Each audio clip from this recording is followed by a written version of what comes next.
Welcome to the Michael Shermer Show. I'm your host, Michael Shermer. Before I introduce today's guest, I wanted to tell you about our sponsor, Wondrium, the former Great Courses, which you've heard me talk a lot about over the years.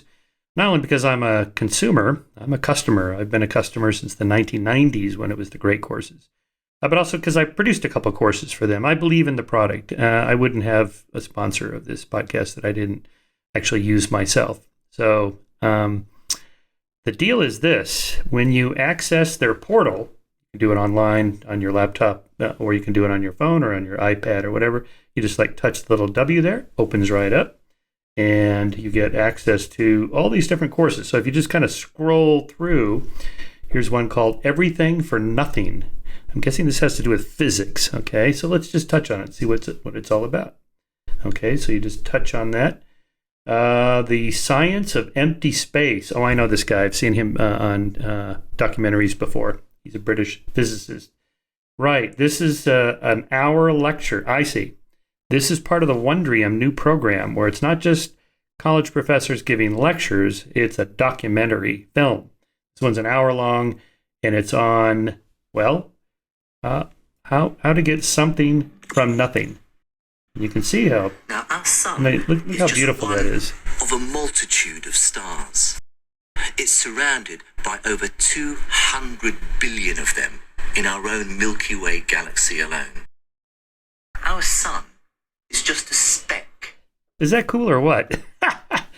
All right, so here's the deal. If you sign up through this podcast at wondrium.com/Shermer, you get a free month of full access to all these courses, lectures, documentary films, programs of all kinds. It's a great deal. I'm going to watch this when I'm done here. How do you get something from nothing? How is that possible? Well, if you've been listening to this podcast, I'm interested in that question.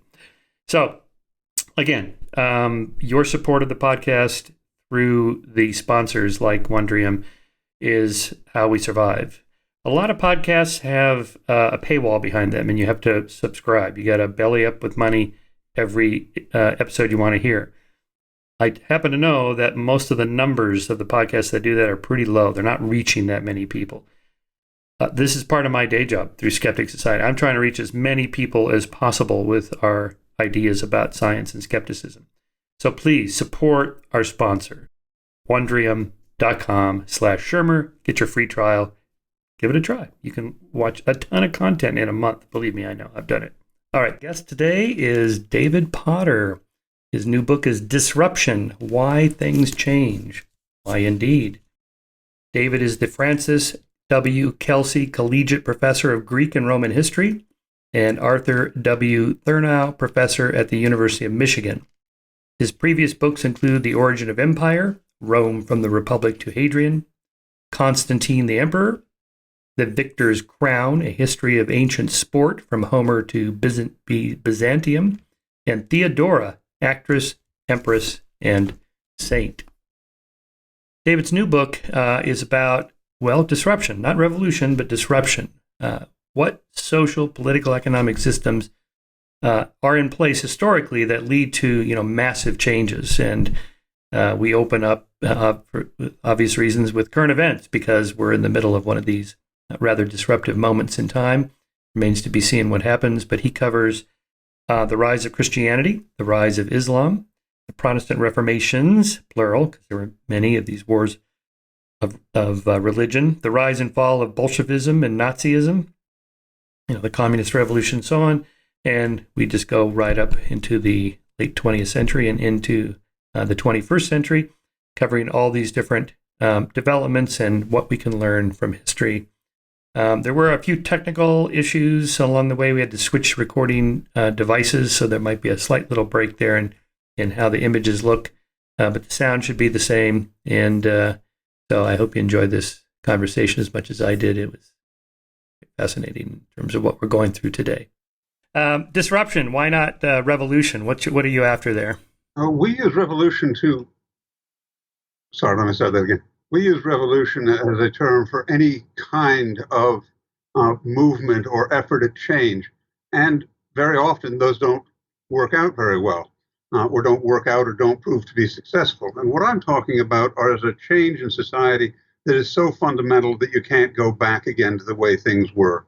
With the rise of Christianity and its adaptation by Constantine, we're replacing a system of thought or changing a system of thought that was 1,000 years old. With the rise of Islam, we're replacing a world system that was 1,000 years old with something that's completely new. The Protestant Reformation, again, changes the face of Europe, changes the way that people are analyzing the world around them. The same is true with the movement towards developing constitutions, which look to deriving power from the people rather than the idea that there's a divinely ordered system of politics. And when we turn to the 20th century, again, we're looking at the way that various social theories were used and exploited to overthrow existing systems of government. Yeah, that's a perfect encapsulation of what your broad sweep of your book is. So I want to get into each of those individually and then bring us back up to the 21st century where we started. But first, I'm curious as a historian how you think about lessons from the past. To what extent are there any covering laws in history where there's cycles or patterns that repeat? Even if it's a very complex system, like if you have a liberal democracy plus trade plus membership and international organizations, two countries are less likely to fight. It's not a perfect law, but it's a tendency. Are there things like that you've seen in the stories you cover in the book that repeat themselves enough that we can learn a true lesson from it? Well, I think there are some basic patterns here that repeat. One is that for a really successful disruption, you need a very tightly focused leadership group that works very well together. The second thing is that you have to see that there has been a loss of faith, a fundamental loss of faith in central institutions. Now, there's no one way that happens, but the crucial thing is that it has happened, and that you have a group of people who are sitting there and able to turn a series of ideas into a new kind of governing ideology. Yeah, I think I've been hearing analogies with the fall of the Roman Empire since I was a kid in the 60s. It's like, I don't know. It depends what criteria you're using, and history doesn't repeat itself quite in that kind of detail. But your point is that there are things we should look out for, at least pay attention to, that could be disruptive. Yes, exactly. Because as you were saying, history can't exactly repeat itself because societies are changing through time. That what would undermine liberal democracy in the 21st century is not what is going to undermine the power of the Catholic Church in the 16th century. But the idea that there's a loss of faith more generally is something that could be in common. So it's probably not fair to compare, say, Weimar Germany's democracy to ours and say, look what happened to them, therefore, we should watch out for ours or something like that. Exactly. You can say that the rise of Hitler stems from a serious economic crisis, the failure to accept reality when it comes to how the First World War ended. I mean, those sound like patterns that we can look to nowadays, but they're not going to lead inevitably to the same end. Yeah, here I'm thinking of the moves by Chamberlain to appease Hitler, and then appeasement became a bad word after we saw how that went, and therefore the dominoes theory in the Cold War that we have to stop every single move that the communists make, or else if we appease them here, then they're going to do what Hitler did, and then then we have World War III, and then we end up in a mess like Vietnam or even our current wars. It just seems like that's a lesson from the past that we should learn not to do something. Exactly. And I think that's a really, really good analogy here, that we understood that containment might work. Containment is not the same thing as fighting every war you can possibly find. The whole point of a policy of containment was, in fact, to restrict the expansion of the Soviet bloc. But that didn't mean that you had to go to Vietnam to do that. It was a failure to understand your own strategy, really. Yes, well, again, those details are, complicated from lessons in the past, but it seems like Vietnam was a mistake. It seems like most of our wars, except maybe the exception of the Revolutionary War, the Civil War, World War II, the rest of them, even World War I, seems just fruitless. And the consequences after, just the unintended consequences, were catastrophic. I think that's absolutely right. I mean, when you look at how World War I started through a series of mistakes, the people who started the war weren't there anymore when the war ended. They had no idea what they were getting into. And they couldn't even look at the facts before them. I mean, the Russians knew they didn't have enough artillery shells to wage war. In 1914, they started a war anyway. Likewise, we should have learned from what happened in Vietnam that you cannot impose democracy at the point of a gun. Yeah, I remember reading when George W. Bush made reference to Nathan Sharansky's book, "The Case for Democracy," which he used as an argument for why we need to go into Iraq and impose democracy. Because Sharansky argued that the argument against democracy, that these poor people in third world countries, they're not ready for democracy. You have to be intelligent and educated and so on, was kind of a bigoted way of thinking. Democracy is not exactly rocket science. Anybody should be able to do it.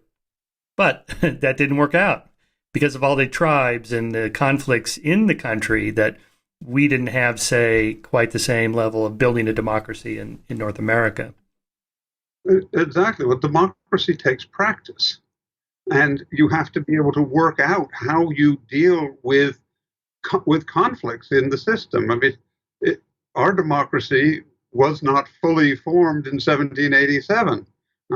When we look at what happened in France at the same time, this idea that suddenly everybody was going to have the right to vote and this was going to solve everybody's problems led to enormous unrest and upset, because people realized they'd gone and voted, and guess what? They went home again and it was all the same. You create expectations that you can't live up to in these ways. And if you don't take the time to understand how another society is working, you can't suddenly assume that a system of government that has evolved over the course of centuries in Western Europe, the United States, is going to work in the East or anywhere else. Curious to know what you think. I've kind of been following this theme of no Hitler, no Holocaust, and then no Hitler, no World War II. Even his major generals thought going to war in 1939 was a bad idea. And even though the general German populace was happy with the economic reforms that the National Socialists brought about, but not the exterminationist programs of anti-Semitism. There was plenty of anti-Semitism, but not the exterminationist level of anti-Semitism, and certainly not the militarism of what Hitler wanted to do. Therefore, no Hitler, no World War II. And Hitler would have never come to power had it not been for the disastrous Treaty of Versailles, which was the result of World War I. And now we're back to 1914 and the assassination of Franz Ferdinand in Sarajevo by these Serbian nationalists, which was a conspiracy. So I mean, you can just take these all the way back to this single guy, Princip, right there at that corner. Where the automobile backed down and it went backwards because it didn't have reverse, and he's standing right there, and there they are, and shot him. And this whole thing, the entire 20th century catastrophe, turns on these little tiny contingencies. And the series of really bad decisions that were made in the wake of them. I mean, it doesn't. When the Chancellor of Germany can't understand that Britain is going to go to war over what he calls a scrap of paper. And that the United Kingdom took a different view of treaties from Wilhelmine Germany. There's a really good example of just failure to understand the way somebody else is actually thinking. And in 1932, where Hindenburg is sitting there saying, "Oh, well, I can control Hitler."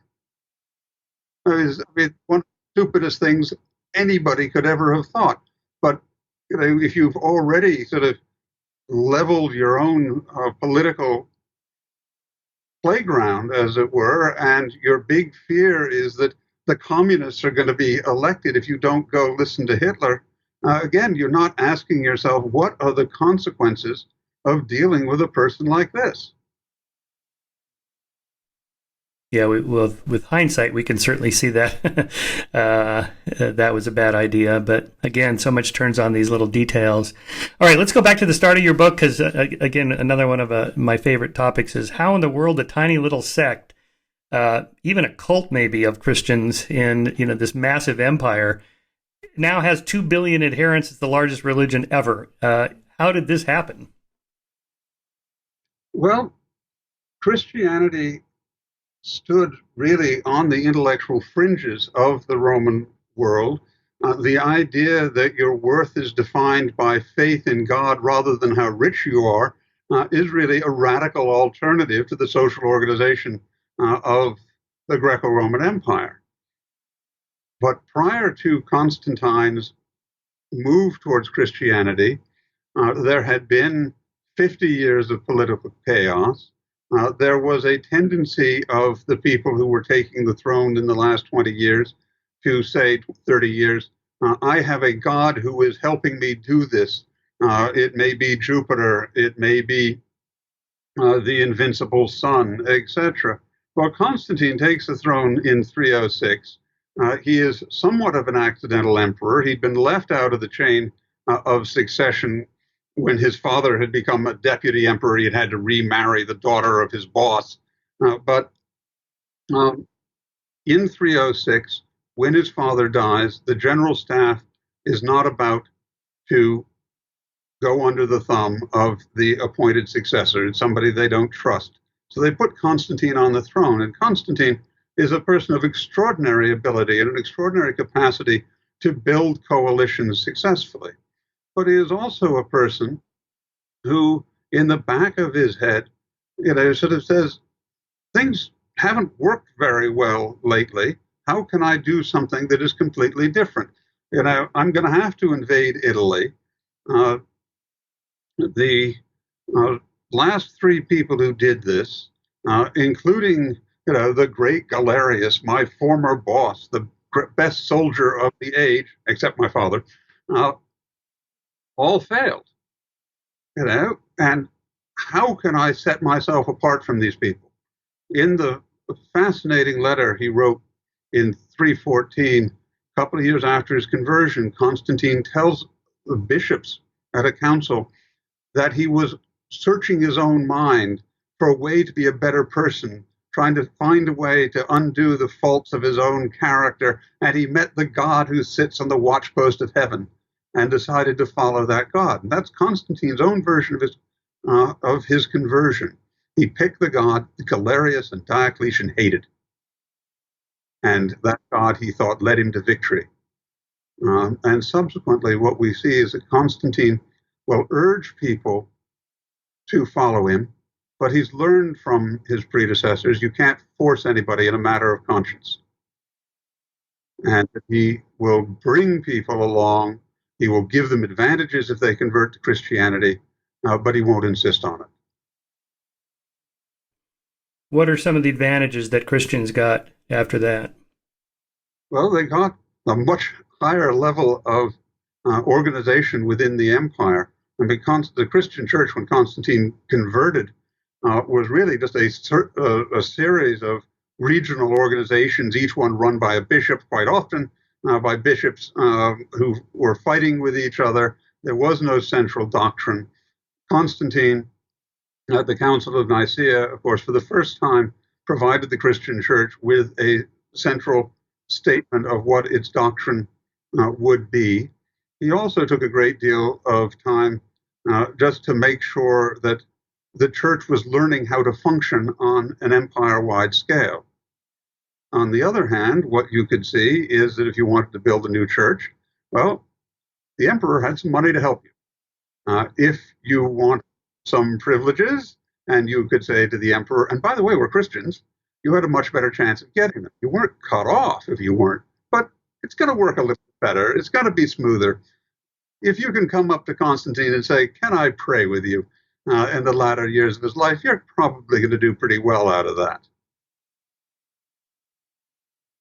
Yes, well, it's good to remember Christianity comes out of Judaism. Jesus was Jewish, by the way.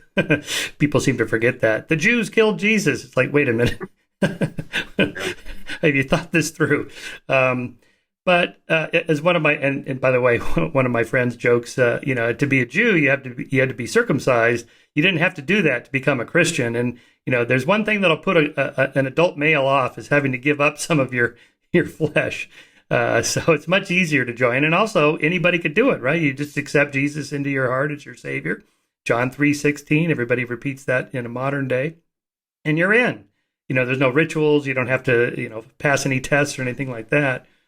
And therefore, you don't need a big growth rate. I think it was my friend Bart Ehrman who did these calculations on the rise of Christianity that like compound interest, you only need like a 1% growth rate per year, and you can get hundreds of millions in the course of a couple centuries. Well, that's absolutely right. It was certainly a sort of slow incremental growth rate, primarily in cities. And that shifts, of course, radically after the middle of the 320s. And instead of having a slow move, Christians were certainly visible on the landscape to everybody in 300. But if you'd asked a Christian bishop, do you think the emperor is going to be a Christian 12 years from now? He'd look at you as if you were crazy. That's not who we are. That's not where we're going. We're not here to be part of the establishment. And that was the big shift that set in after Constantine's conversion in 312. And that must, at that point, then Judaism kind of stagnated and never did grow that large. And all the way up till today, where there's maybe 15, 16 million Jews and 2 billion Christians and 1.5 billion Muslims. Why do you think Judaism has never grown like that?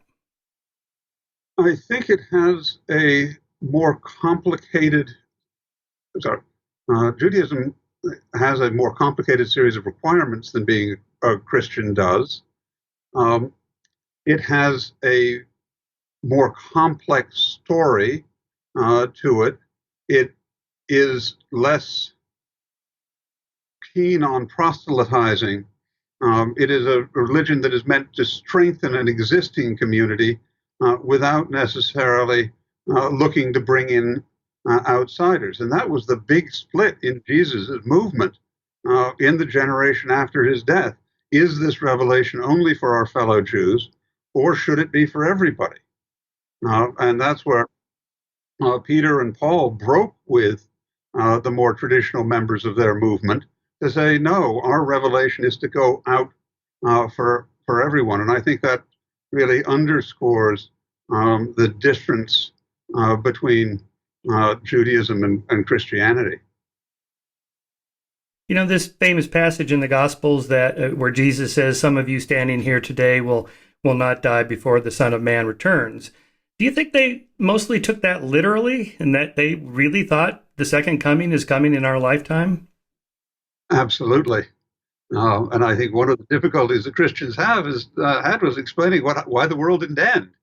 And you have developments of all kinds of sort of different kinds of chronologies. I think my favorite is the notion that every year is 1,000 years in the eyes of God. So if Jesus said, well, it's about to happen, he was looking at it with the eyes of God, not with the eyes of man. So you better keep watching out. But he's not the only, of course, religious leader who inspired a following by saying the end of days are coming, because this was also a message of Muhammad. Get ready. Yeah, all right, let's go there. Ever since 9/11, Americans have been scrambling to understand Islam. So give us a kind of a brief biography of Muhammad and how the religion grew and why we have the divisions we have today in Islam. Muhammad was a fascinating man. He was an orphan. He was raised by his uncle. He became a trader. He sort of worked the trade routes from Central Arabia up into the Roman Empire. And then he began to have visions. He began to feel that the angel of God was coming and showing him how to live a new life. and how people needed to reform their own ways, to change their own ways in order to be ready for the coming end of the world. And he saw himself as completing the revelations of the one God through Moses and through Jesus. And he's taking revealed religion one step further. Now, this wasn't wildly popular in Mecca, of course, where there were shrines to the traditional gods, and people accused Muhammad, as he tells us himself in the Quran, of lying about God. And so he was clearly an extraordinarily charismatic leader, and he was building up his own movement in Mecca, at which point the authorities are going to try to repress this, and he leads his followers down to Medina. And there he again opens up the community. There's a very important document of the constitution of the Islamic community at that time. There are the followers, and then there are Christians and Jews who are admitted to the community because they're also people of the book. And then there are allies of the community, different expectations of all of these different groups. But again, Muhammad realized that you couldn't simply order people to change or that they're going to change their way overnight. He wanted to show that there were advantages to people understanding his revelation. And his thought was they would come to understand that revelation. His skill as a politician meant that he was able, within a decade, to overcome the authorities at Mecca and to begin to build a much broader coalition in the Arabian Peninsula. Now, as he is doing this, the Roman and Persian empires are engaging in the most extraordinary double knockout in the history of the Near East, a 28-year war that was started really for no very good reason. There was a political upset in Constantinople. Somebody shows up in the Persian court saying, I'm the son of the previous emperor who put you on the throne. You should go and do something for me. And the Persian king starts a war that'll go on for more than a quarter of a century. By the end of that war, both empires are bankrupt. The Romans had ultimately won it, but the Roman emperor is busy trying to impose his own brand of Christianity on people who had a slightly different take on the revelation. There were always splits in Christianity as to the nature of the relationship between God and Jesus, and most people in the Middle East had one version, people in Constantinople had another version, and after having not been hassled by the Persians for 20 years, when the emperor comes down and says, no, you got to believe this, and he begins to persecute the Jewish community, what he manages to do in victory is to alienate his own subjects. Then, but on that point, by the way, do you mean the problem of the Trinity, how God and Jesus could be the same and different at the same time? Exactly. The problem of the Trinity is, I think, a central one in Christian theology. The idea that God is, sorry, go back. The problem of the Trinity is really a central one in Christian theology. And the notion that the Son and the Father are identical is a very powerful strand in some versions of Christianity in the 4th, 5th, and 6th centuries, that there is one spirit of God as opposed to a human and divine nature, because if there is a human nature to Jesus, he could be mistaken at times. And how do you know that he's got it right at every moment? It's better to believe that every word could be true rather than that some moments could be less divinely inspired than others. On the other hand, it is very clear that if you die and are resurrected, there's a human side to you. Right. So it's Aristotle's problem of identity. A is A. If they're the same, then you don't need two different names, just one name. It's God. There's no Jesus. There's no Son of God. But on the other hand, that's part of the of the religion, so they have to square that circle. I don't think that's ever actually been done.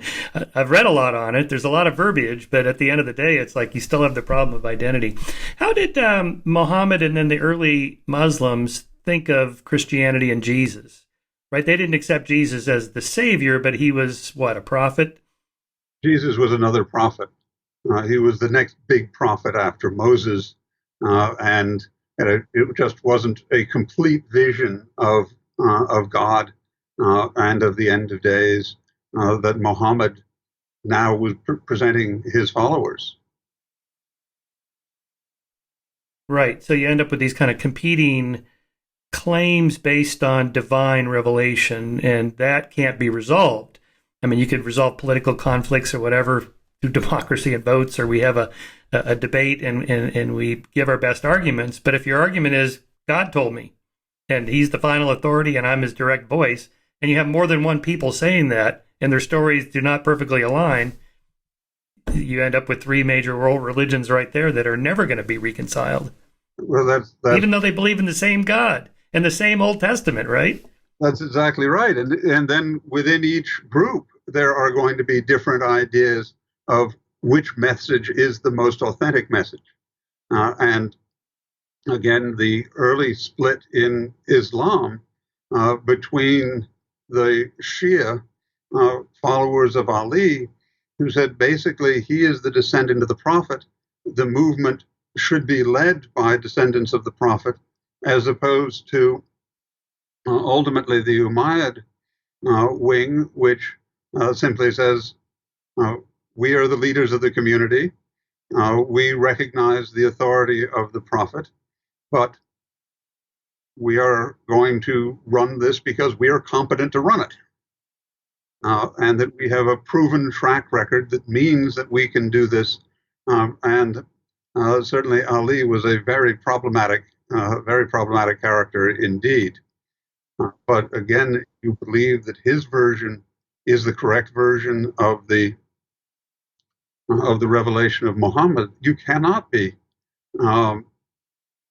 reconciled with the other side because they fundamentally got it wrong. And that's reflected even today in the split between Sunni and Shia.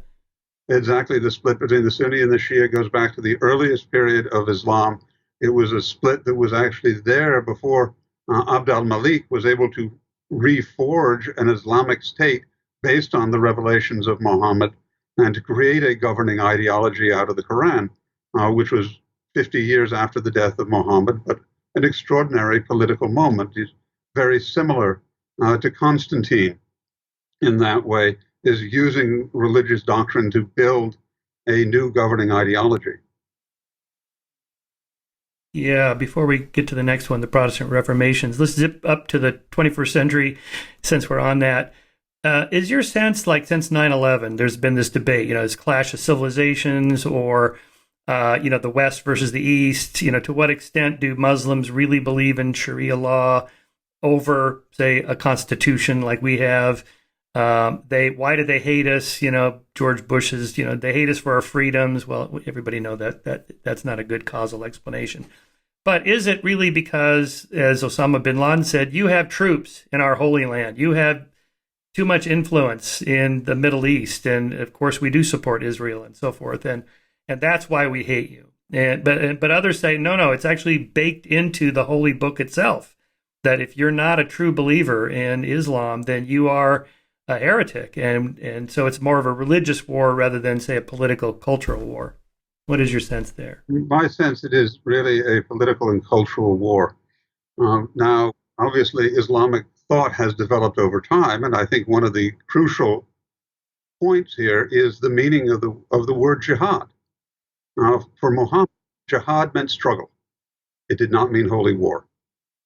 And obviously, in response to the West, there have been changes in Islam, just as there have been radical changes in Christianity over time. No religion is going to stay frozen in place. No ideological system is going to be frozen in place. But there is nothing inherent to the teachings of Muhammad which would create a state of perpetual war with other religions. In fact, what Muhammad did was recognize Judaism and Christianity as other religions of the book. They hadn't got all the way there to the final revelation, but they weren't inherently opposed to him. So perhaps the terrorism problem we've faced for the last couple of decades is a direct result of American foreign policy in the Middle East, more than religious differences. I think it is. That's right. That it is a result of foreign policy. And when you look at it, it's not simply the American support for the state of Israel, it is also the American support for some Arabic governments, which could scarcely be described as democratic. Yes, to say the least. Yeah. And there we have more geopolitical and interest for economic issues with like oil and so forth. Yeah, it's complicated.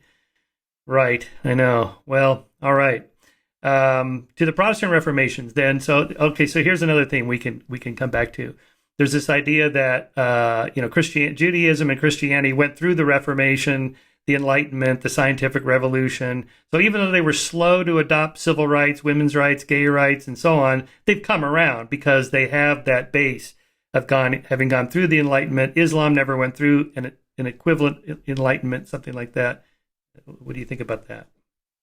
Well, I think that is absolutely correct. The biggest shift, I think, in European society in the 16th century is really the widespread use of the printing press. There was no widespread use of printing in the Islamic world any more than there was a widespread use of printing in Hindu communities or Buddhist communities.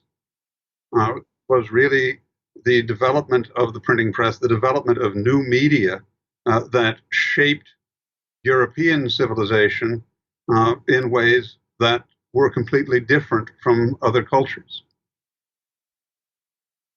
Right. So it comes down to the spread of ideas. Yes. And what Martin Luther was able to do, as he understood the new medium of the printing press, was to paper southern Germany with a new message.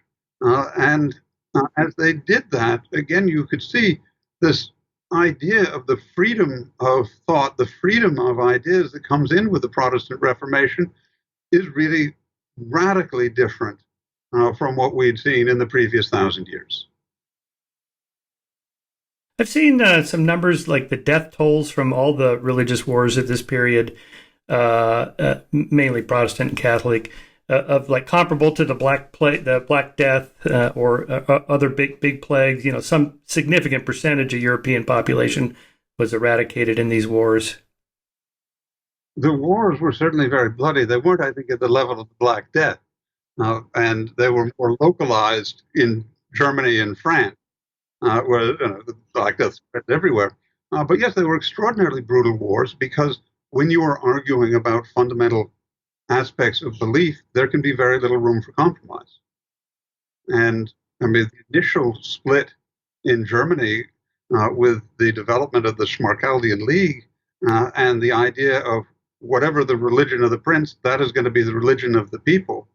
The idea that you just agree to disagree was fundamental. I mean, first of all, in the development of the Protestant Reformation, and then really at its effective end in 1648 at the end of the 30 Years' War. And that's kind of the start of the modern nation state and the idea of compromise and you know, having people that differ from one another agree to disagree and move forward versus the way it was done in the past. Exactly. I mean, what you saw in the Middle Ages and the early years of the Renaissance is the alliance between a political system and the church, which effectively stamps out dissent. What we can see in the Protestant Reformation, of course, is that there suddenly is a shared interest between princes in southern Germany to throw off the authority of the Holy Roman Emperor, but they also needed an ideological movement to attach that to. And Martin Luther's challenge to the theory of purgatory was exactly right. people already disliked the way that the concept of purgatory was being exploited to fund the church, to drag money out of Germany.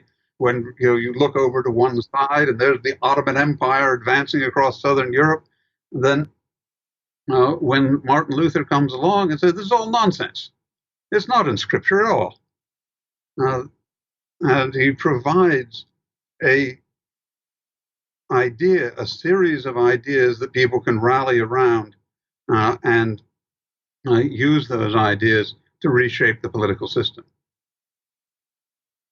Now, he's often tagged as quite the anti-Semite. Was he more than, say, whatever the background noise of anti-Semitism was at that time in Europe? Anti-Semitism was pretty rampant in Europe, and of course, some of the most outrageous anti-Semitic moments were in the Crusades, where Jewish communities were massacred to fund the invasion of the Middle East.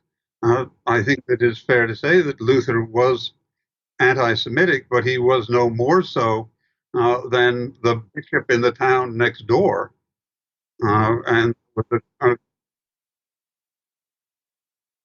Yeah, it reminds me of Daniel Goldhagen's book, Hitler's Willing Executioners, that there were plenty of people around Europe who were willing to go along with this because the levels of anti-Semitism were fairly rampant even well into the 20th century, or maybe even especially. That's exactly right. Yeah. Okay, let's get that. That brings us up into the late 18th century. So we have two revolutions, the American Revolution and the French Revolution. It's a nice way to contrast different kinds of disruption. And of course, Edmund Burke wrote his famous book on that, where he supported the American Revolution, but not the French Revolution. And ever since, we've had this kind of Burkean conservatism. And on the part of conservatives today, say, look, we can't make change too rapidly because look what could happen. Could end up with the guillotine. We got to do it the way the founding fathers did, slow and progressive. And then, as I like to joke, this is not exactly a rallying cry for a march on Washington.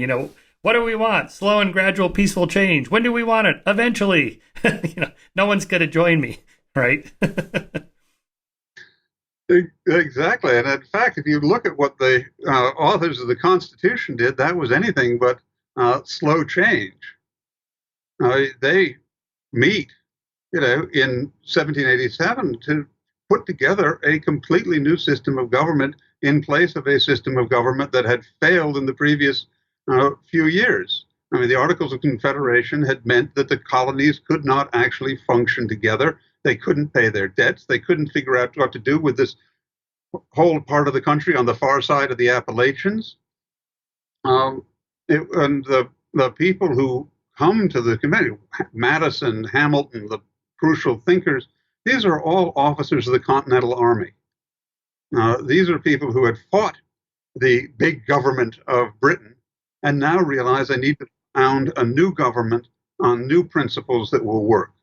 And they have before them the theories of John Locke, and they have Hobbes, maybe glimmerings of Rousseau as well, but mostly this notion that you could have a balanced government. They also have the example of their own colonial political systems where there's been a governor and a legislature in all of the colonies. So how do you adapt that to a national level?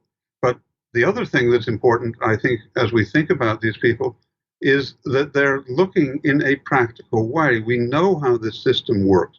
We have this kind of experience. So how do we reshape it into something that can work at the national level?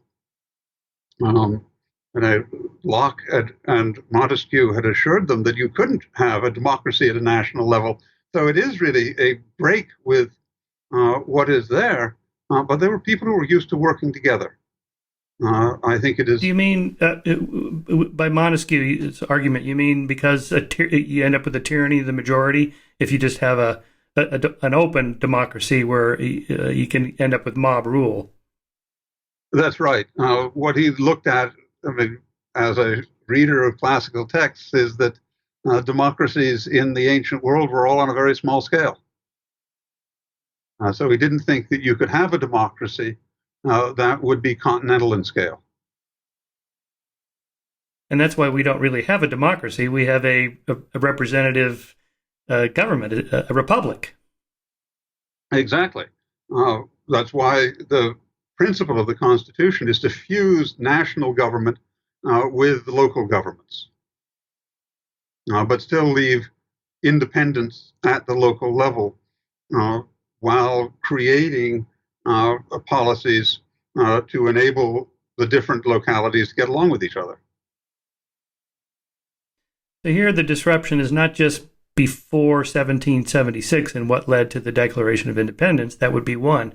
But the second one would be between 1776 and 1787.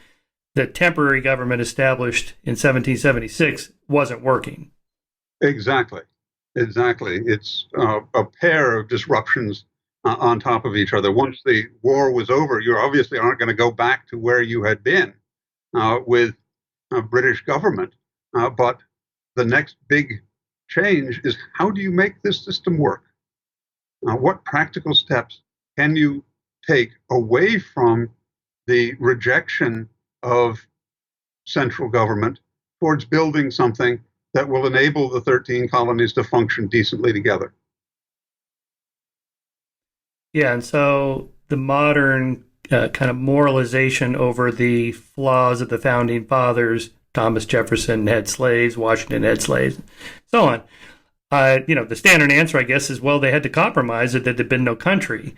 The southern states, southern colonies wouldn't have come aboard, and so on. And how do you think about the way the founding fathers are often treated today in the understandably sensitive environment of these racial issues? Well, I think it is absolutely true that members. Sorry, let me start this again. I think it's absolutely true that the founding fathers did not believe. Sorry, let me start that again. It is certainly true that a significant number of the founding fathers did not believe that slavery was evil, that they could continue to live in what they saw as a democratic society, even though it was a slaveholding society, and they institutionalized slavery in the Constitution. On the other hand, they also saw, even those who believed slavery was evil, that you could not create a national government unless you allowed slavery to continue. I think that a number of people may well have believed that slavery would take care of itself in the fullness of time. The slave trade was to be abolished within 20 years of the foundation of the United States. That, of course, did not prove to be anything like true. I think that you could say that the founding fathers turned a blind eye to the profoundly difficult issue of slavery and of institutionalized inequality. This is also, of course, a society that didn't believe you should have direct election of members of the Senate. They didn't trust democracy whole scale. So if you look at a sort of a sliding scale of inequality that is built into the Constitution. Yeah, I'm kind of conflicted on this whole issue. I don't like judging people of the past by moral standards established, last week, and you don't have to even go back very far. You could, judge people in the '60s and their attitudes toward blacks and Jews and women. It's pretty abhorrent, but they're products of their time to that extent. But on the other hand, I remember seeing Kareem Abdul-Jabbar make the argument that they, Jefferson, Washington, these founding fathers, they knew better. They knew this was wrong. Otherwise, why do you need to use chains and whips and lock them up? I mean, they obviously don't want to be slaves. This can't be a natural part of the world because of the violence that has to be used to make it happen. I don't know. I'm just thinking out loud on that. It's hard to know what people think 200 years ago, 250 years ago. Well, I think this is a very real issue.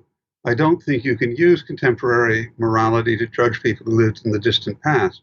On the other hand, you also have to be careful about how you use people who lived in the distant past as examples. Do we think that George Washington would have taken the stands that he took in 1787, 1788 if he was living today? Right. Right. Yes, of course. I'm sure his thinking would be different. I mean, I've had students when I show them the Milgram Experiment, so I would never go along with shocking subjects. Like, you don't know that you wouldn't. And I would never have supported Hitler in 1933. It's like, yeah, you can say that now. No, absolutely. And the important thing is really not to judge people, but to understand why they made the choices they made. Yeah, I was thinking about that with Jefferson and his the slave he had children with, Jenny, Sally Hemings, right?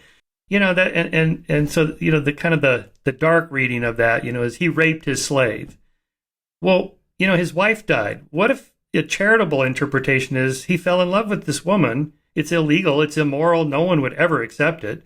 So he secretly has a relationship with her because it's fulfilling and she loves him. They have kids together and so on. I mean, that's a more charitable, because we don't know what really happened. But, you know, that's, again, one of those modern debates over something that happened so long ago we can't know.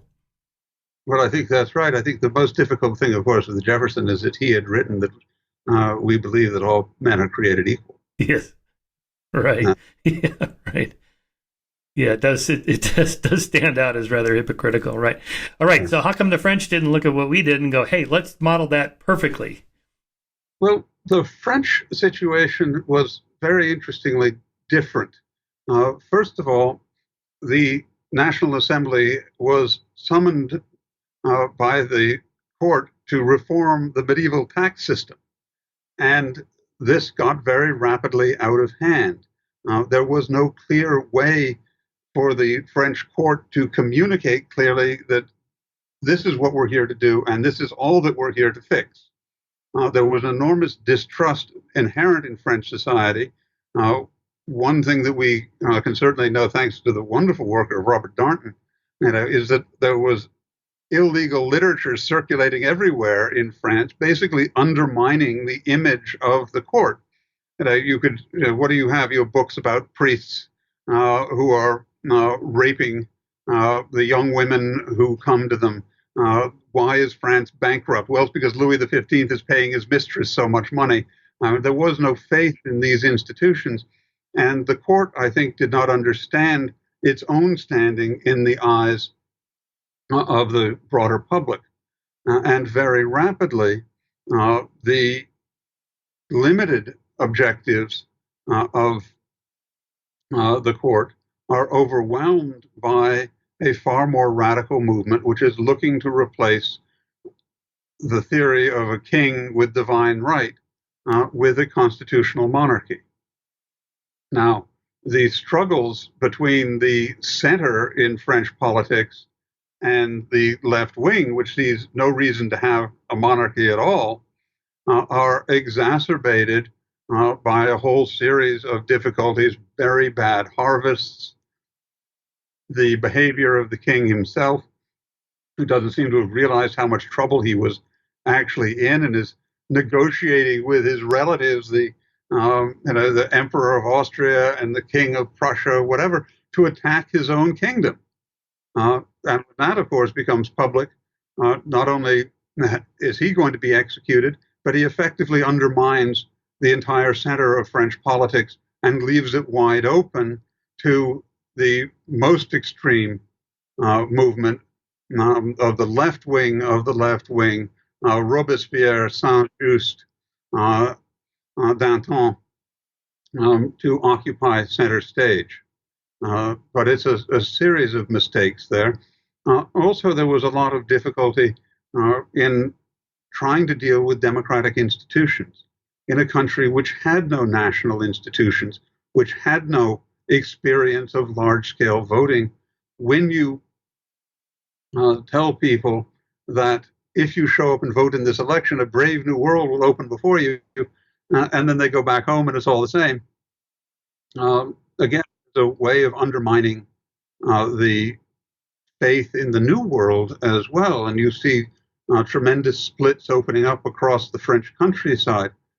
Also, when the left wing the Parisian wing of the revolution is telling everybody that the church is no good, that we might want to worship the supreme being, but traditional Catholicism has no place here. Again, you're telling people that beliefs and patterns of their lives that have been true over centuries are no longer relevant. So what happened is that the leaders of the French Revolution basically undermined the social order and try to replace it with something that they have basically imagined, a new society based largely on the theories of Rousseau with no practical experience in making it work. Maybe that's a lesson for today's disruptors, we'll call them, instead of revolutionaries, that don't throw out all the hard-won institutions of the past. A lot of them took a long time to build. That's exactly right. But Robespierre never run anything in his life. Danton had never run anything in his life. When all of a sudden they emerge out of debating clubs to suddenly be the government. Yes, okay, so let's fast forward to the rise of communism, since we're hinting at that. I can't remember if you wrote about the revolutions of 1848. I think that's when the Communist Manifesto was written, and the kind of early attempts at nationalization, Germany in 1871, and I forget the dates, Italy around that same time. These attempts at nationalization and communism, socialism, trying to get a toehold, which didn't really take until the 20th century. But just kind of bring us up to that story. Okay, well, what I did really was looking at the sort of revolutionary period. And this is where I prefer disruptions to revolutions. The revolution of 1848 really didn't change much of anything in France. You have Marx actually commenting on all of this, saying this isn't a very good revolution in 1871. Again, you didn't get it right. You've got to think more about how to do this, how to profoundly alter society, how to change the basis of the distribution of goods in society. You've got to really look at how you change the distribution of surplus value. And as throughout his life, Marx always saw the revolution was still going to be coming. What we can see lying behind all of this, of course, is the profound impact of the economic changes brought about by the Industrial Revolution. But by and large, the Industrial Revolution simply reinforced existing power structures. And it was those power structures ultimately that were overthrown in Central Europe and Eastern Europe by the First World War, as the Industrial Revolution enabled destructive warfare on a scale that nobody could have imagined in the past. And even if you looked at the battlefields of the American Civil War, the battlefields of the Franco-Prussian War, nobody could imagine a war that would last supported by modern industry in the kind of destructive way that it did. And the common people, the workers, supported their nation rather than their working class.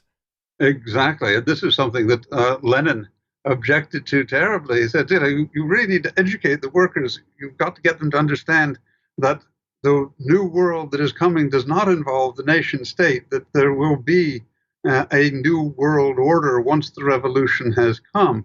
Now, this was the big divide ultimately between Lenin's vision of the new world and Stalin's, where Stalin is saying socialism in one country, we're under threat from everybody else. And therefore, if you don't understand that, you're part of the threat, so you can go to a camp, if you're lucky. It's like that joke about when come the revolution, everyone will get strawberries and cream. And the guy says, I don't like strawberries and cream. He says, come the revolution, you will like strawberries and cream. Oh, okay. That's exactly right. Yeah, but that whole period is just so interesting and so crazy. The fall of the Tsar, and then the assassination of the Roman family, and Gregory Rasputin, and then Lenin and the Bolsheviks versus the Mensheviks and Trotsky. There was that, I watched that, I think it was like a 10-hour miniseries drama on Trotsky's life. I don't know if you've seen it, but it is something else. And, they go through all these stories and characters, and just the amount of violence is just staggering. I mean, we're shocked at the kind of violence we see today. It's nothing compared to what they were going through. No, but that's exactly right. Well, Lenin, so let me try to, Lenin saw his task as overthrowing what he thought was a completely corrupt society. His brother had been executed for his role in a conspiracy against the Tsars, and Lenin had a sense of he needed to avenge this. He needed to alter completely a society which he saw as being essentially repressive, essentially dysfunctional, and essentially backward looking. Lenin was also a man of incredible intellectual discipline. And what we could see, for instance, in 1917 is that the Bolsheviks who were left in Russia, even people like Stalin and Kamenev, couldn't really define an individual position going forward. They're saying, okay, we can deal with Kerensky and all of this. And Lenin comes to town and says, absolutely not. This is what we stand for as Bolsheviks. We will not deal with the provisional government. We will get Russia out of this war. Peace, bread, land. That is our message. Far more effective than Kerensky saying that, well, we have these obligations to the Western allies, and we really need to continue this war that we have no chance of winning. We don't actually have a functional army, but the sort of failure, again, to look at a situation for what it was meant that Kerensky was undermining the provisional government in much the same way that the Tsar, by failing to change, by failing to recognize what the true situation of his country had been, had likewise finally undermined his own position. And it was his own officials who came to him and said, okay, look, we've had it, you've got to abdicate. Well, but this idea that this previous regime or government or whatever was corrupt and unfair, stacked to favor the elite and so on, that's true, right? I mean, throughout most of human history, in fact, most governments are pretty rigged against the little guy. So I was just saying, this idea that, the communists saying, oh, this previous regime was corrupt and unfair to the workers, the little guy has no chance. That's kind of true, but that's kind of true for most of human history, right? I mean, for most of human history, most of the kings and czars and queens and dictators and so on, they got most of the spoils, and the little guy got nothing. That's absolutely right. Every economic system has institutionalized inequality, and at any point that you look, there is going to be somebody who's paying somebody else for something, and at the top of the system, there are going to be people. Sorry, let me try that again. Inequality. It's okay. You don't have to do. We're just talking. It's all right. Okay. Inequality has been institutionalized throughout history. What is crucial, I think, is whether or not the people at the top understand that they need to do something to alleviate the inequality that is inherent in the system. This is really the theory of Locke, the idea of the social contract, that people give up some of their liberties to join a community, but that community will give back benefits to them that make this worthwhile. Well, that is a good argument for why democracy is better than all the other systems that have been tried, even though it's not perfect. But so what's wrong with Lenin's communist plan then that, was, let's say, generously had good intentions to overturn this, centuries-long unfairness? Lenin, I think, Lenin certainly believed that he could create a new communist society. What he didn't really think is that, or what he didn't really understand, is that not everybody is going to be motivated by extreme altruism to give up their product and receive nothing in return. When he says to peasants, let's just give up your food to feed the people in the cities, and the workers in the cities will produce all of the goods that we need. It's going to take a while to get there, of course, because we have to readjust the system. He never really understood that there's a great deal of self-interest that is built into every system. And consequently, what he then decided was that if people don't understand their own better interests as defined by me, then I will have to help them do it. And as soon as you institute the terror, you have eliminated the possibility of any kind of progress, peaceful progress to what Lenin believed to be the ultimate end of communist society. Right. So that led to the nationalization of the farms and the genocide of the kulaks. And how many eggs do you have to break before you make an omelet? And by the way, there were no omelets. Well, exactly. And Lenin understood the failures of war communism in the 1920s and actually allowed a form of state-controlled capitalism to come in under the new economic policy of the 1920s. I mean, Lenin was capable of adjusting his ideology to reality.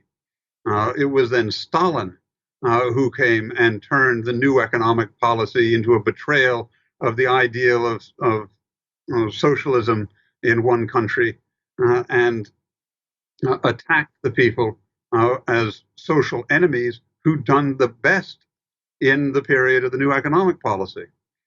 It was against Stalin's paranoia, his ability to infest all of Soviet society with a sense of distrust that led to his version of a Soviet system that was really very much at odds with what Lenin had envisaged. What if Trotsky had won that battle? If Trotsky had won that battle, I think that we would have had something that probably continued to look a lot like the new economic policy. And frankly, an economic system that doesn't look that different from the party-governed capitalism of contemporary China. Interesting. Yeah, speaking of which, there's these stories circulating this week. Here it is, first week of July, that China is celebrating its century of communism. I was surprised about that. So 1921, I thought it was more like 1930s. Well, what happened was that some Chinese intellectuals came to Moscow to see what the brave new world was looking like, including Mao. And actually, one of the ironies is another person who came out of this was Chiang Kai-shek. Oh, really? Stalin had initially supported the Chinese nationalists over the communists who he didn't trust. Very interesting, right. Well, so Stalin consolidates power and then foolishly trusts Hitler, and then, we end up with the catastrophic World War II, and then the Cold War. So let's just bring us up to date of that kind of tension between, I don't know what, civilizations again, or economic systems, capitalism versus communism or socialism, and then the end of the Cold War. And there's been no great power wars since 1945, but there's surely been a lot of proxy wars between the great powers. Yes, well, what we saw at the end of World War II was actually a fundamental opposition between totalitarianism and democracy. And the Cold War should, I think, not really be seen as a struggle between communism and capitalism, because you really had a communist society in the Soviet Union. Both sides, I think, recognized the power of nuclear weapons, and that no war could be like any war in the past as a result, which is why we got the proxy wars in Korea, the proxy war in Vietnam, why you have the skirmishing along the borders between then the Soviet Union and communist China, and then why it was so critically important as the Soviet Union fell apart to actually again create a system of control of nuclear weapons. So it is the nuclear factor, I think, that has prevented a large-scale war and finally an understanding of what this could mean for the planet. And I think it is critically important we continue to keep an eye on the fact that nuclear weapons are simply not like anything else we have ever seen, and they do require that we behave differently from here on out. Yes, in a game theory way, it's a deterrence because you can't use them. I forget it was Obama's memoir or in an interview he gave about why didn't you do something when Putin took Crimea? And it was like, what did you want me to do? Use my nuclear weapons? I mean, there's only so much we could do. Economic sanctions, you do this, you do that, you shake your fist and say you're a bad boy. But really, there's only so much you could do. Yeah, that's exactly right. And, as we can constantly see, all responses are going to be limited responses. But also, I think what we can see is that there is a very limited capacity on the part of Putin's Russia to do much of anything. He does have a large army, but it is still essentially an old style, World War II style army once you take the nukes away. And right. So the concern is Eastern Europe and our NATO allies that we have to support. And here again, we're back to like the treaties that were there at the start of World War I. It's like, all right, if he does this, then we have to do this, then they're going to do this, then this is going to happen, and then you get this cascade. And we can't allow that to happen because the cascade ends in nuclear weapons. Well, I think that's right. And again, I think that what we have learned as a result of 1914 is how to be more flexible in building a world order around debate and conversation. I mean, what we saw happening in 1914 was a failure because there was no place to go to sit people down and have them talk through these problems. No, Russia is going to go to war with the Austro-Hungarian Empire. If the Austro-Hungarian Empire attacks Serbia, oh, but what happens then if the Germans go to war with you? Well, that means that the French have to go to war. There was nobody who could sit there and say, stop. There was no institution that could say, sorry. And this is why I think Wilson's idea of a League of Nations was so important. But again, you can't just conjure this out of nothing and make it work. Yeah, again, that sort of game theory analysis of nuclear weapons. I mean, if you read the literature on how to get to nuclear zero, one of the steps is initiate no first use policy. Well, Obama was going to do that, and then I guess his advisors or whatever said you can't do that because NATO requires us to be willing to use nuclear weapons if the escalation gets to a certain point. If you have a policy that says we will never use them, then what's the point of having them? That's exactly right. I mean, unless you are willing to use it, it doesn't work for you. And it's as a person who grew up in the 1970s and was educated in England in the early 1980s, where we were talking about tactical nuclear weapons, living with this notion that you're in a place where your own government is willing to set off a mushroom cloud as a Russian tank column comes pouring across the Rhine. I mean, it is a nerve-wracking way to live.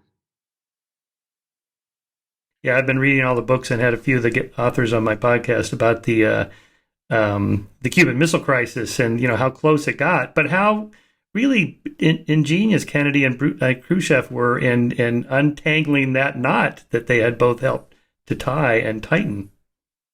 Yes, I mean it was again a recognition that compromise is the only way forward in a situation where it looks like absolutes are dictating the tone of the discussion. And it's the critical point that I also am trying to argue for in my book, that you have to be able to establish a new center when a system has broken down. And that should be your aim in the course of a radical disruption, is to find a way that you can find this central ground. Because if you don't, you're going to have Lenin, you're going to have Stalin. Right. Yeah, which why, I'm not a Democrat, but I was relieved to have Biden there because he's a centrist. Let's just not get anybody too far left, too far right, no craziness, just everybody calm down. So one just final point on, other kind of geopolitical issues, the rise of populism and authoritarianism. So we mentioned Putin, and of course in Turkey, Iran, North Korea, they're still there. These are still issues. What are your thoughts on this going forward? Well, I think that what is crucial is for the West to resettle itself in a much stronger way. What we see in populist movements, and Brexit is, I think, the classic example of this, far more serious even than populism in the United States, where a campaign succeeded on the basis of a series of lies, largely about immigration.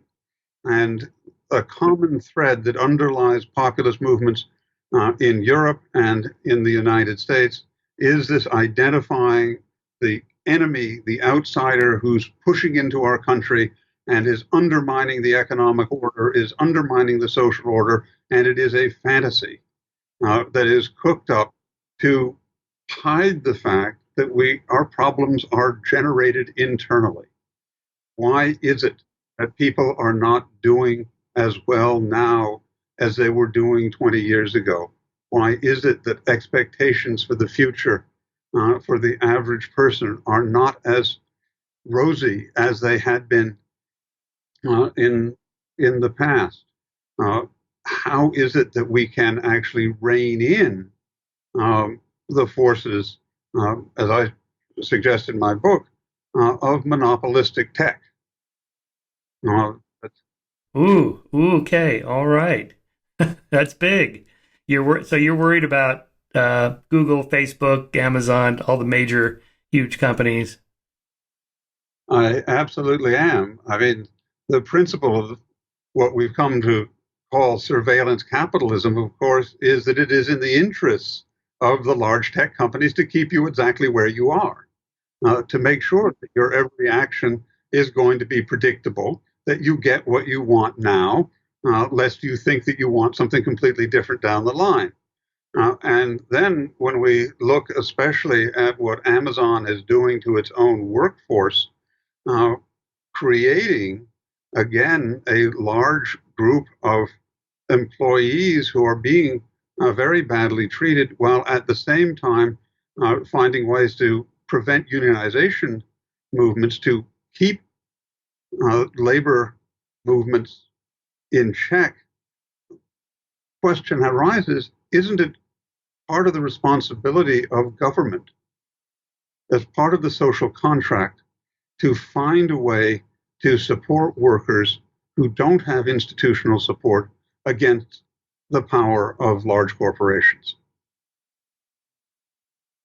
So this built-in system of surveillance, there's no KGB at the top doing this. It's in their economic interest to track us. It's just there's kind of a logic to it.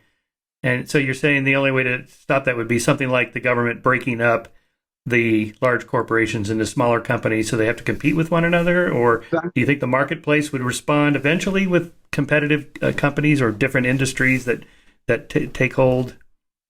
I think the marketplace has singularly failed to control the development of gigantic monopolistic tech companies. And I think that Lina Khan's appointment to the Federal Trade Commission is a recognition that this is a fundamental problem that government has got to address. It's obviously going to be very difficult. You're taking on some very, very powerful forces, as we've seen in recent discussions of legislation. But both in the United States and in the European Union, there is a growing recognition of the necessity to control monopolistic tech companies. But, if you look at, like, say, the last century of major corporations, fears over GM or IBM or whatever, well, eventually they just fade in power because somebody new comes along with a new technology that, no one can anticipate, and now they have all the power. So the argument would be, give it another 10 or 20 years, Google, Apple, Amazon, their stocks are going to plummet. They're going to be big dinosaurs, unable to keep up with the rapid changing. Couple of guys in a garage somewhere coming up with something we can't think of, and then they'll be the powerhouses. That's certainly the argument. I think, however, you're not buying it, though. We also found that we had to control very large corporations at the beginning of the 20th century with antitrust regulation, and that the antitrust rules at the beginning of the 20th century actually created a much more dynamic economy. All right, last question. So, big picture, looking forward, like the next century, 500 years. Do you think the nation state will always be with us? It's not that old. What if we return to the city state as the place with, a porous economic and political borders? People can come and go as they please. There's no worries about immigration. Poverty is going to end with, sort of post-poverty economics, Trekonomics, as it's sometimes called. Now I'm going full sci-fi on you here. Everyone will have a replicator in their kitchen and just say, Earl Grey hot, and they'll get the tea and the cup. And so poverty will be gone. Okay, now it's getting crazy. We're in the 23rd century and we're colonizing the stars and so forth. I know that sounds crazy, but the nation state is not that old. There's no reason to think that that's, we're stuck with these borders. No, there isn't. And I think that when you look at some pretty fundamental movements away from the nation state, something like the European Union, again, in trading blocks, and trading blocks which have a common series of regulations. Again, the result of the negotiations of trade agreements between the United States and Mexico is to alter the strength of borders. And so I think that what we're going to see is an increasing development of large-scale. I think what we're going to see is the development increasingly of large-scale economic units which develop their own essential government systems. That we're going to see versions of the European Union expanding around the globe. Well, one of my pet projects is to imagine what it's going to be like to live on Mars, let's say a century from now, once we've colonized Mars. And what kind of government will they have? What kind of economic system? Will they bring some of the institutions that we created that work? Or will they just start over and invent something completely new we can't even think of? I just have no idea. I think that the basic theory of democracy, which is that government has got to be ultimately answerable to the governed, is an idea that is so powerful that it is not going to go away. Yeah, I agree. Yeah, in a way, it's a discovery based on human nature of the way we are. The constitutions of nations should match the constitution of humanity. This is the way we are. We want to be free. We want to have a say in our governance. Exactly. And basically, a successful government system is one which builds in accountability.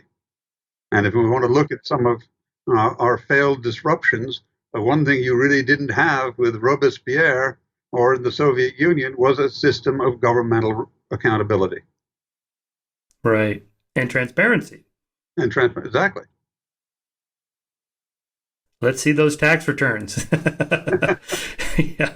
Yep. Well, Yep. It's stunning, these revelations of these rich tech guys that pay next to no income tax legally. And it's like, all right, again, us little guys, we don't get those benefits. And something's got to change. Yeah. Yeah, I want my salary doubled where somebody pays my mortgage and my car and my kids' tuition and what else was it in the Trump organization, and I don't have to pay taxes on that. Exactly. Yeah, okay. Great tip. Yeah. All right, David, thanks for coming on. Thanks for your book. I love the book. What's next on your big writing projects or research projects? I'm going to write a book about Julius Caesar. Or how, oh my gosh, really? How you can really foul up a democracy. All right. I mean, this is a man we can really know because we have a lot of his own writings. So we can sort of get a sense for the personality behind it. We can see how his mind worked. And I think hopefully people will find it really interesting to get to know him as a person, as a thinker, as a politician. Yeah, I don't know much about Julius Caesar, so I'll have to have you back on when you're done with that. I'd love to come back. Thank you very much. All right, David. Thank you.